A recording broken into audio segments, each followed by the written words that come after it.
धीरूभाई अंबानी ने आखिर इतना पैसा कमाया कैसे, वो इतने अमीर बने कैसे? क्या इसके पीछे की वजह जानते हैं? इसके पीछे की सबसे बड़ी वजह थी उनकी रिस्क टेकिंग कैपेबिलिटी, उनका रिस्क उठाना।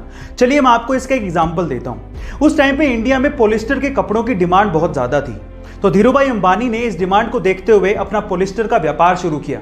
लेकिन ये डिमांड इतनी ज्यादा बढ़ गई थी कि धीरूभाई अंबानी को और माल की जरूरत थी, जिसके लिए पैसे चाहिए थे, लेकिन इतना सारा पैसा बैंक देने को तैयार ही नहीं था।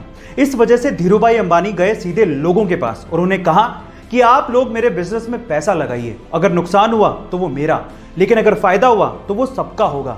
इस तरह से रिस्क उठाकर धीरूभाई अंबानी ने बहुत पैसा कमाया और यही उनकी सबसे बड़ी वजह थी। गाइस, आपका धीरूभाई अंबानी की रिस्क टेकिंग कैपेबिलिटी के बारे में क्या ख्याल है, कमेंट सेक्शन में जरूर। अगर आपको अपने बिजनेस को अच्छे से स्टैब्लिश करना है और उससे 6 फिगर तक कमाना है तो आपको 3 ईयर रूल को ध्यान से सुनना चाहिए। देखिए, ऐसा कहते हैं कि किसी भी बिजनेस को स्टैब्लिश करने के लिए कम से कम 1000 दिन यानी कि लगभग 3 साल के करीब लगते हैं, जिसमें पहले साल आपको खूब सारी बुक्स पढ़नी चाहिए और फिर अपने बिजनेस के आइडिया के बारे में सोचना चाहिए और एक फील्ड को डिसाइड करना चाहिए और उससे रिलेटेड स्किल को सीखना चाहिए, क्योंकि आज के टाइम पे skill is equals to money. फिर दूसरे साल काम पे लग जाइए, हार्डवर्क कीजिए, अपने बिजनेस का बेस तैयार करिए और अपनी पहली सेल के लिए जी जान लगा दीजिए, प्रॉफिट की परवाह मत करिएगा। और दूसरे साल में जो भी आपने गलतियां करी उसको तीसरे साल में आपको क्या करना है, उसको तीसरे साल में फिल्टर करना है, अपने फंडामेंटल्स को और स्ट्रॉन्ग करना है। और अगर आपने 3 साल सर्वाइव कर लिया तो चौथे साल आप 6 फिगर तक कमा जाओगे, ये मैं आपसे गारंटी के साथ कह सकता हूं। गाइस, ये वीडियो आपको कैसी लगी कमेंट सेक्शन में जरूर लिखेगा और ऐसे अमेजिंग वीडियोस के लिए शेयर, सब्सक्राइब, लाइक। मिलते हैं अगली वीडियो में।